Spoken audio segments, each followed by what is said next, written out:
the contractor must place spotters to prevent the entry of unauthorized persons at all times during the work, effectively inform its personnel and the general public, including road users and pedestrians, and protect them from accidents.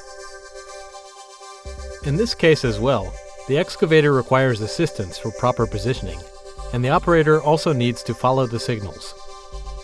Before assisting in maneuvering the excavator, the spotter and driver need to communicate with each other via walkie-talkie, by using hand signals, or by making eye contact to signal each other and proceed. If the driver loses sight of the spotter, they need to stop operating immediately. By doing so, the driver and the spotter can proceed with the work while mutually ensuring their safety. Working above and below each other must not be allowed. In this case, the workers involved were not aware of each other, and the work took place without taking necessary precautions, thereby leading to an accident. The contractor must carefully coordinate the location, details, and timing of the work being performed. When working above and below each other is unavoidable, additional PPE and work equipment, such as slings and safety nets, must be provided. Furthermore, such accidents can be avoided by placing spotters in case workers have to work above and below each other. JSSS prohibits unauthorized access to areas where dangerous work is taking place. Therefore, areas where work is being carried out must be clearly demarcated, such as with proper fencing or protective barriers. In this case, the barricade should have been changed to a more visible one, and it should have been clearly distinguished with signage and lighting. By doing so, people both on-site and off-site can be protected. Confirmation of safety and detailed method statements are required for underground installations and overhead services. In this case, the worker was supposed to finish their work and return to the ground, where they would contact the coordinator by mobile phone, who would then relay to the substation that the work was completed and it was safe to turn on the power. However, there was no notice even when the work was scheduled to end, and since the coordinator had been away from their desk, the substation worker decided on their own to turn on the power, causing the accident. Wearing a safety belt and maintaining good communication between the site and the HSO will help prevent work accidents. Chapter 4 covers not only large construction machinery such as bulldozers and cranes, but also small machinery such as vibratory compactors, and equipment including such tools as drills and saws. Even small tools and equipment can be dangerous. When using this equipment, safety inspections and safety education training must be provided to personnel, and the equipment must be used properly according to the safety plans. In this case, education for workers is required to teach them why kickback occurs, how the blade cover prevents it, the impact they could receive in the event that kickback occurs, and the importance of using appropriate jigs and tools. Use or repair of standard attachments should be performed by persons authorized by the HSO. Workers also need to take precautions against electrical shock. By the way, when using a circular saw, in addition to the piece being cut, the circular saw itself could also kick back.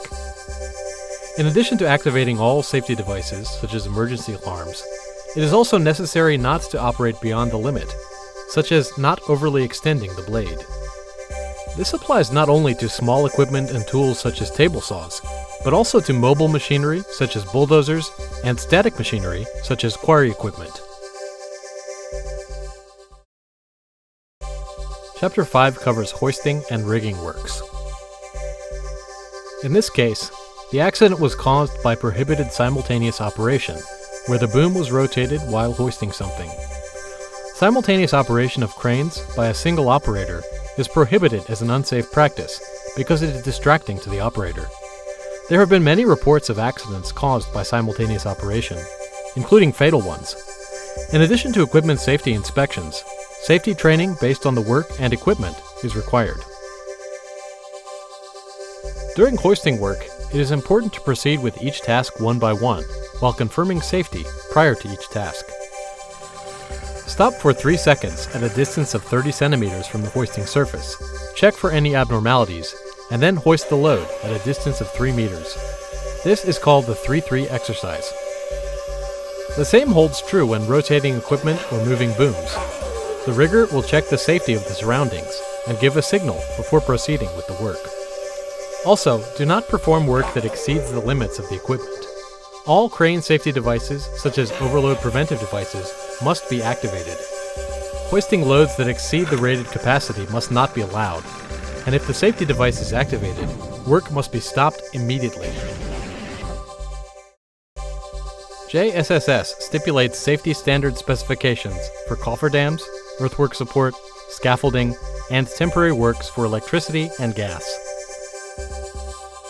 In this case, the bracket scaffold support was loose, which caused the scaffold to collapse, resulting in the accident.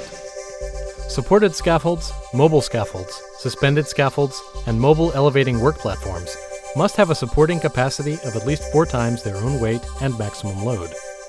In addition to the need for design and temporary construction in accordance with safety plans, it is necessary to inspect before use, when implementing changes or expansions, and after adverse weather conditions. In addition, ladders and stepladders must not be used on scaffolding, and fall prevention measures such as using harness safety belts must be taken when there's a risk of falling, such as when assembling or dismantling scaffolding.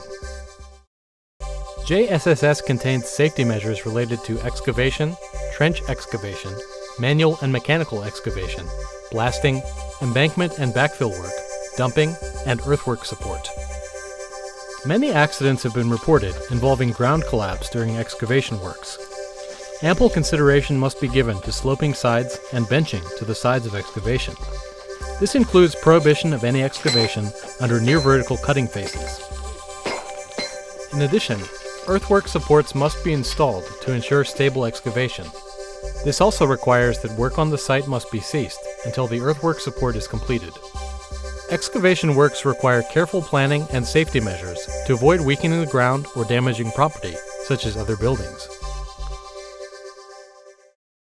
When driving piles, proper methods must be used according to the characteristics of the equipment and pile material.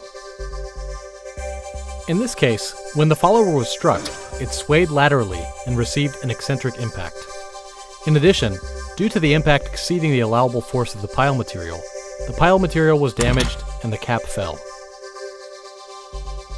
Checks must be performed from time to time to determine whether there is any misalignment between the center of the pile and the hammer. In addition, the pile material must not be hit with more force or hit more times than the tolerable limit. Various safety measures must be taken when pouring concrete with a pump. Workers must not be under or in front of the outlet of concrete pump delivery pipes and end hoses, and pumping must be stopped immediately in case the hose becomes blocked. After moving the workers to a safe location, the pressure inside must be released before the hose can be used again. At this time, workers should not move in front of or below the outlet of the concrete pump delivery pipes and end hoses to prevent being struck by pipes or flailing hoses.